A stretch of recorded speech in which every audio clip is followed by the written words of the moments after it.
Hi, I'm Mara Webster within Creative Company, and so thrilled to have you join us for one of our talks today. We're so fortunate today to be joined by the fantastic writer and director, Axelle Carolyn, to talk all about her latest film, The Manor.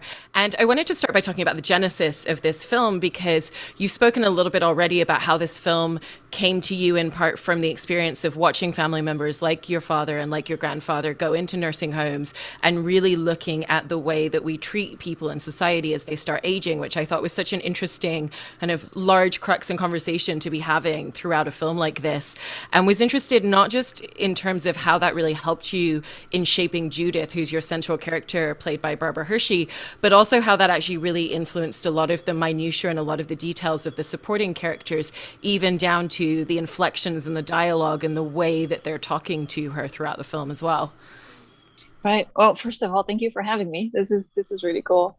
Um, yeah, it was shaped, like you said, from experiences of watching people I love, not only changing and going into nursing homes, but the way that we spoke to them at that point, the way that communication seems completely different, and I found that kind of terrifying on both sides, both seeing somebody feeling like you can't relate to them the way that you used to, and the other side of that of just like someday that'll be me, someday I will feel like I'm still 25 and people will treat me like someone they can't understand and can't relate to and cannot speak to normally. And so I also feel like we don't have a lot of very good role models when it comes to, especially in horror, when it comes to older women in film.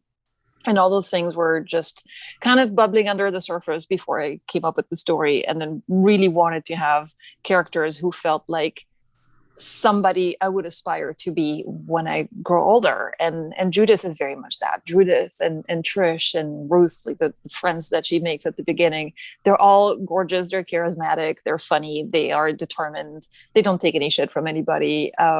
And all that was kind of, it's a continuation of who you are when you're younger. It's, you don't become a different personality, you don't become that person who suddenly kind of the caricature of what we see with older people of like, would you like some tea, would you like some cookies, dear? Like, at what point does that switch happen where you're supposed to just turn into that person? It doesn't seem realistic. And so it was a combination of trying to come up with characters who I thought would be exciting to follow and would be, like I said, kind of charismatic and have a sense of humor, and be determined and strong and vulnerable at the same time, so that it reflects that reality as well.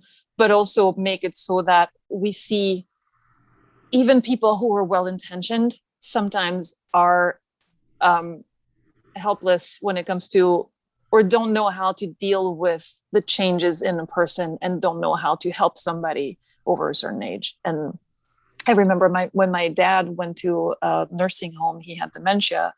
And I remember that the nurse in the beginning saying, well, if he needs anything, he just needs to press the button to call. And my mom's reaction immediately was, he'll never remember that. And they know they're supposed to be, this is supposed to be made for people who, by people who work with dementia patients, and they still hadn't figured out that a dementia patient can't remember that you need to push a button. So it's little things like that that just kind of, we're not adjusted for that world, and we don't quite, you know, yeah. And you also have that detail with Judith as a character where when she goes into the home, she's had a minor stroke and she still has her faculties about her and she still has physical movement, but she wants to take preemptive measures because she sees the future and she sees the potential decline of her mind and her body coming in the near future. Mm-hmm. And was interested in the specificity of that choice, because then as we're watching people diminishing her as a person, we know that she has all her faculties about her and we know that this is completely unwarranted. And so I was interested in narratively and character wise, the moment that you realized that that was a really important choice to make and how you told the story. I think we needed to have something that justified the fact that she wants to go into a nursing home. So the stroke made sense for that. And this is something that we discussed a lot, and kind of what would be the lasting effects. Is it typical for someone who has a stroke to then go into a nursing home right away? And if it's a light stroke, or if it's, kind of I got to talk to a doctor about it. And Barbara herself was very specific about trying to find out what the actual implications would be, and is this the best choice? Because we really wanted to make sure that even though she looks like she's completely fine and she can walk fine and she can express herself and she still has her full head, it would make sense that she would end up that she would commit herself to moving into a nursing home. And I think that, to me, and I'm looking at this as a younger person, obviously trying to figure out what would happen in her thought process at that point. But to me, it seemed like it made sense that you want to make these decisions while you still have the chance to do it yourself, and to not have to depend on the indignities of having your daughter or your son or your family having to help you get changed, having to get to you to the bathroom on time, like all those kinds of little things that just suddenly become very difficult in some situations, and that make people relate to you in a different way. You know, that moment where that relationship from parent to child flips, and the parent is depending on the child, and all those kinds of ideas that maybe it happens more naturally for some people, but to me, and having seen part of that, it just seems like I don't know how I would deal with that. It just seems very difficult to wrap my head around. So those were things that I wanted her to be dealing with, and to kind of be thinking about as she moves into that nursing home. And it was very essential, obviously, to have all that down, to figure out the basics of her character early on, so that we knew where she was going and who she was. And the relationship dynamic that she has with her grandson is obviously very different, because he's the one person who never changes how he talks to her. They still have that incredibly intimate and intrinsic dynamic with her. And was it important to you that there be a relationship like that, so that we really see the parallels and the juxtapositions at play? Oh yeah, yeah. And then she doesn't have the same relationship with her own daughter at all, where her daughter feels like she feels almost estranged from her, like she doesn't know how to talk to her. They don't have a natural relationship and a natural understanding of each other at all. But I don't know. I think it's based partly on seeing my own grandma, who's very, very different from Judith, but was someone I could speak to very easily, and was sometimes more accessible than my own parents. But it was also, I wanted that again to be a reflection of the fact that just because you reach a certain age doesn't mean that you can't communicate with other generations on the almost like a level playing ground. Like in some ways they are companions, they are friends. It's not just I'm hanging out with my elder relative. It's a genuine, like, no, we love each other, we understand each other, we have the same passions, we have the same interests, like whatever it is. Like, there's even in the way that we pick their costumes, she's wearing kind of a grown-up, more mature version of the kind of outfits that he wears. You know, he has all those horror t-shirts, and she has like t-shirts with an octopus, or like, you know, it was playing with that. They're wearing similar colors. It's establishing the fact that they really have a bond, and that bond is not just depending on family links. And I have friends who are in their 70s, or, you know, are significantly older, and they're just, you know, complete equals. They're just wonderful, you know, people who if you're friends with somebody, or if you have that kind of relationship, you don't necessarily have to think about where you are at in life. And that's very enriching, I think. And tonally with the film, I know that Rosemary's Baby and a lot of gothic horror was kind of the main direction that you were interested in taking this film, because it's not about building for those moments of jump scares, but really that slow, gradual build of suspense and moments that kind of hit you in waves after you finished watching the film. Like maybe it's later that night, maybe it's the next day, that suddenly aspects of it. And also I think that comes from the dialogue and the conversations that you're evoking with this film as well. And so in terms of narrative structure and how you tell the film and how you were writing the script, how did that feed into the way that you really had to think about a lot of the beats and the rhythm of the pacing, given that it is that kind of slow, gradual build of tension, even before you got to the point of making choices visually on screen? I think there's quite a bit of adjusting for that. It used to start a little bit quicker. There was an introduction scene that had a bigger kill, and then you had to figure out what's going on. And this was developed over, I think, 3 years. 3-4 years, that between coming up with the idea and then writing it and then going through different iterations of it. You just, I don't know. It's finding out what the tone is and what the theme is. And then to me, things fall into place from that. Once I know where I'm going and the kind of things that I would like to achieve and the kind of journey I want her to be onto, and then the structure kind of is just an accessory to get to that place and hit all those beats. And yeah, it was there. You said something at the beginning of your question and I forgot what, but I wanted to react to that and I forgot what it was. It was Oh about yes, the Rosemary's Gothic Baby and aspect like the and the Gothic tone aspect. of it. Yeah.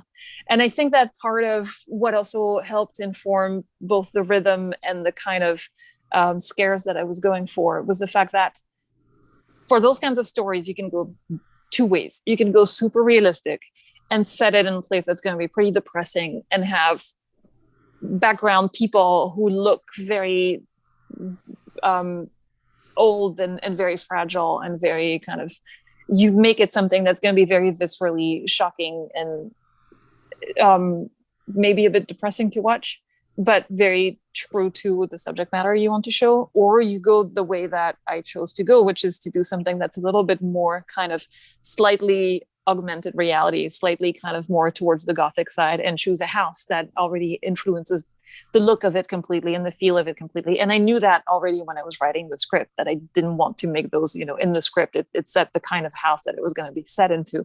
And I wanted something that had that kind of more Gothic environment, because that's just the kind of movies that I love.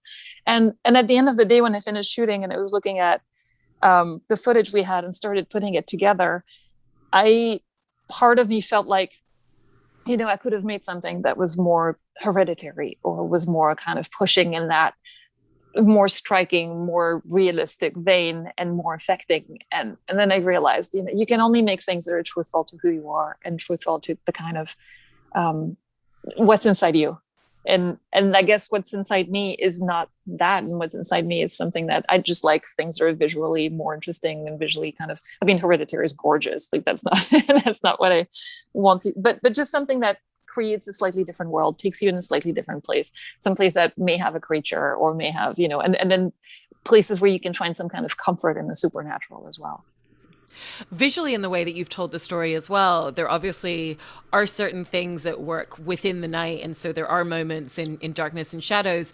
And yet a lot of the way that it builds that suspense is the fact that it carries on throughout the day as well. And so you use light and swaths of light. There's a shot very early on in the film where there's just bolts of light passing through a tree, and that feels just as ominous as not being able to see something around the corner at nighttime.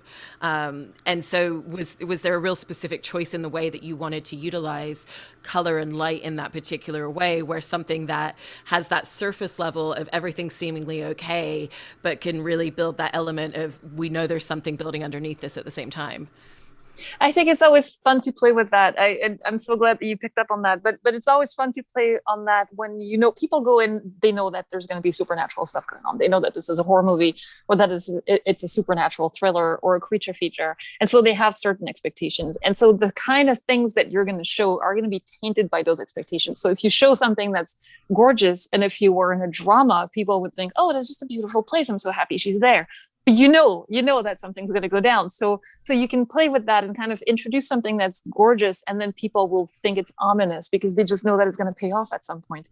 And so the tree was something like that, for example, at the beginning. Or the house itself is so beautiful when you walk in, and we really play with those kind of shafts of light and golden light during the daytime, and everything looks kind of inviting and kind of warm. But also, you just know that at night, when that shift happens, it's a completely different environment, and it feels much more ominous and much more oppressive. And then also, I always feel like, and again, this is just kind of the different ways that you can play a scare, I guess, but or play an atmosphere. But it feels like if you introduce something that's sad or striking or scary, but you do it in a way that looks beautiful and comforting, sometimes the contrast makes it all the more impactful.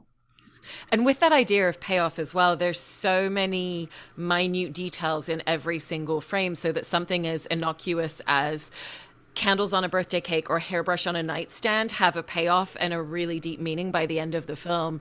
And so how does that influence the way that you're really thinking about every minute corner of the frame, and how even just the smallest item in the corner that the audience may not even notice the first time that they watch the film can really build that crescendo and add a lot more layers by the time you get to those final scenes in a film like this?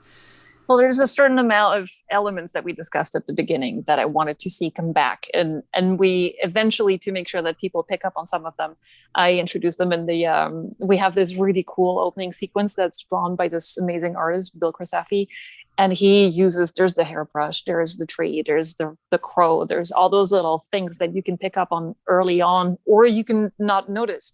But I was kind of hoping that people would rewatch and then see meaning in some of those pieces. Like the hairbrush was, it was a combination of finding things that are relevant for the supernatural aspect of what we're dealing with, the part that we can't really discuss because I don't want people to know how it turns out at the end. But also just the fact that when you get older, some objects take on a different value or different meaning, or become more important to you, or just become those things that you need to hang on to with that, especially when you deal with dementia. If they disappear, I've seen people around me who started dealing with dementia misplace some objects and then just completely lose their shit because they just don't know how to function, and then they don't realize that they've just placed it someplace else, so they blame it on somebody else, and then that person's like, I haven't touched it, and it's, I wanted to play with those kinds of elements as well, and it makes you, just tiny little details moving or shifting can really disorient somebody when you're in those kinds of situations.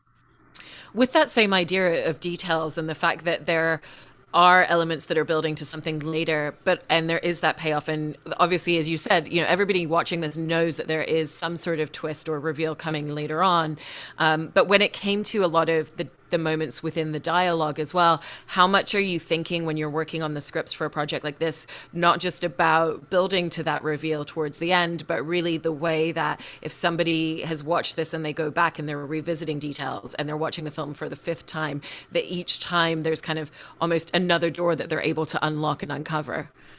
I really tried to keep that in mind. I thought it was really fun to play with. Yeah, that was definitely part of it. And sometimes some lines that I really like, I had to remove because they would give away too much. And yeah, it's very much kind of, it's a really cool game to play at the end of the day, to try to figure out how much can I reveal, how much can I play with here, how much can I give away, like how quickly are people going to pick up. And if they figure out from the start where it's going, I also want that to be, I still want them to enjoy the journey. I still want them to feel like they're watching something that, even if they know the kind of where it's going, even if they might not figure out the final choices or the final moments of the film, but even if they have a sense of early on of like, oh, I see, this is the kind of thing we're dealing with, I still want that to be completely enjoyable and completely fun.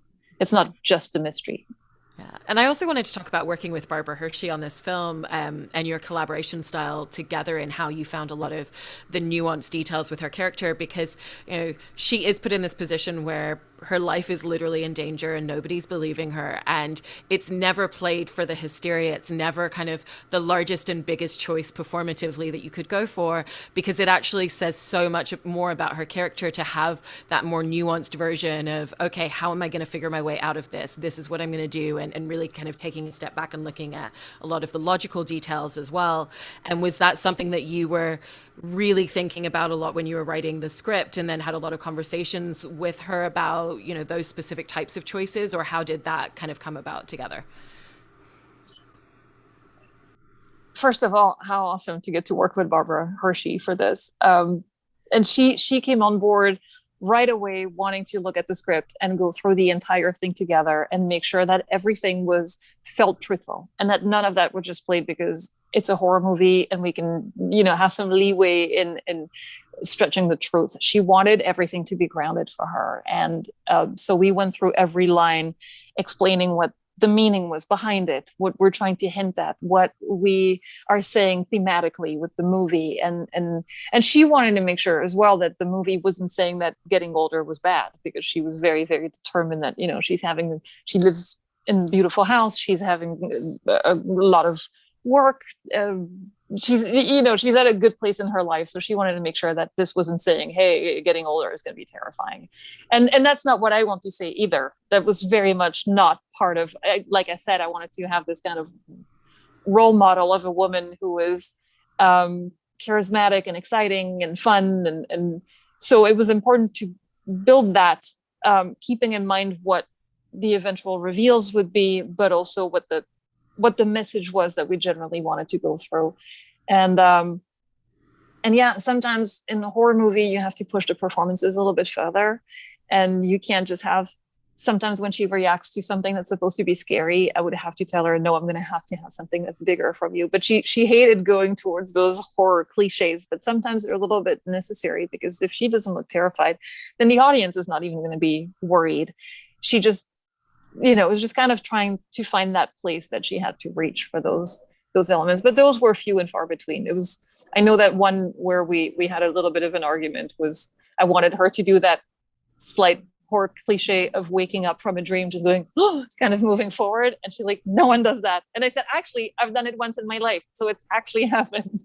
But it was kind of that discussion of, let's just do one. Let's see how it goes. Let's see how it goes in the edit. Let's see if it feels still like we're not just doing something for the hell of doing something that fits within the genre. Mm-hmm. I don't know if that answers your question. It really does, really beautifully. And then I also want to talk a little bit, because as well as being a filmmaker, you've also had some other really interesting careers, particularly within the horror genre, and particularly in terms of writing and writing criticism, and also the book that you put out. And it seems like you've spent a lot of time not just studying the genre itself, but also really looking at the landscape of horror at specific moments in time and the ways in which audiences connect in really specific ways. And so as a filmmaker, in the fact that you have spent so much time really looking at that audience connectivity, how does that play into when you're shaping a film and you're constructing character and you're constructing narrative, and the way that you're thinking about all those aspects and kind of the mood and tone and response that you want to create in them? Right. There's so much you can find from watching a lot of other people's work and figuring out what it is that, if nothing else, besides all the technical aspects that you can learn from going into studying other films, there's just figuring out the kind of thing that appeals to you and the kind of thing that works for you, and then trying to figure out how they achieve that so that you can do it yourself as well, or try to, and stealing from the best, as people like to say. But I am fascinated by waves of horror and why suddenly we're going to be into witches, why suddenly we're going to be into torture, why slashers are coming back. Like, what is it in society? What is it within the genre that makes people kind of gravitate from ghost stories to something more realistic? And I think that what it reveals about horror in particular is that it's just this beautiful way of expressing the fears of society and the fears of individuals in ways that are not necessarily twee or depressing or nostalgic, but you can have all those feelings in there, but they're kind of, you have the spoonful of sugar, which is the monster that goes with it. And then you can express all kinds of stuff, and you can tell people what you feel about the way of the world and what you think about, when people criticize the torture films of the 2000s quite a lot, but there's very clear parallels that many people have studied between 9/11 and then the wars that followed, and the way that we reacted to that, and the way that we treated the prisoners of war, and then the way that we show the characters on screen, and it's just all kind of, and I'm not saying that it's always conscious in the filmmaker's head, but it's always somehow a reflection of what's going on. And I think, again, like with the Manor, it was a very deliberate effort to comment on some things that I was worried about or that I saw around me, but it's done with all kinds of supernatural beings and things that make it a lot less depressing than if I just made a movie, like a drama about what it is to get older, and what it means, and what it is to be aging gracefully or not, and to fit into what people expect of people of that age. Yeah. Well, I think your work as a filmmaker always, and especially so with this project, that exact kind of connectivity and passion that you have within the genre just always really comes across on screen. So congratulations on everything with this film. And thank you so much. Thank you.